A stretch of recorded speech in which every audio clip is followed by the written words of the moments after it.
আমরা এখন কথা বলবো যে আপনারা জানেন যে বিগত রাতে কিন্তু জিসের নামে এক মাদ্রাসা শিক্ষার্থীকে নির্মমভাবে মহিপুরের পশ্চিম পাশে হত্যা করা হয়। আমরা মূলত তার মায়ের সঙ্গে কথা বলবো। কারা হত্যা করছে আপনি কি বলবেন এই বিষয়ে?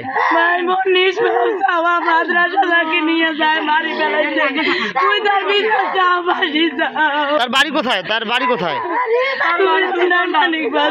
তার নাম কি? নাম শৈলনা। সে মূলত মাদ্রাসা থেকে বাচ্চাটাকে বাইর করে নিয়ে এসে হত্যা করছে। এটা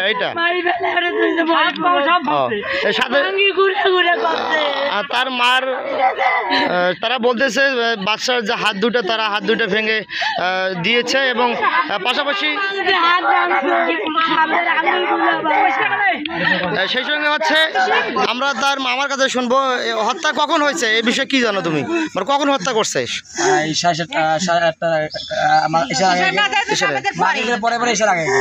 আগে। যাই হোক, এলাকার মানুষের যে দাবি যে যিনি এই মাসুম বাচ্চাকে যারা হত্যা করেছে আমরা তার নির্ঘাত ফাঁসি চাই, এইটা হচ্ছে তার দাবি। তাদের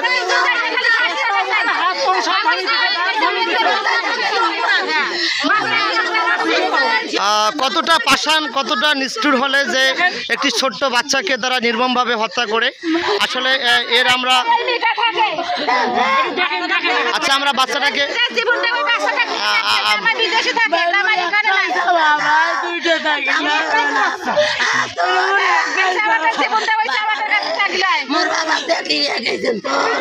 আমি দেখছি।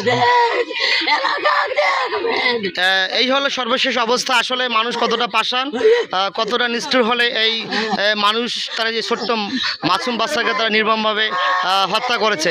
আমরা চাই এলাকার মানুষের যে দাবি সেই সুনির্দিষ্ট যে অপরাধী যিনি হত্যা করেছে তার নির্ঘাত আমরা ফাঁসির দাবি করি এবং সেই সঙ্গে এলাকার মানুষের যে দাবি তারা এলাকার ফাঁসি দাবি করে ওই যিনি হত্যাকারী।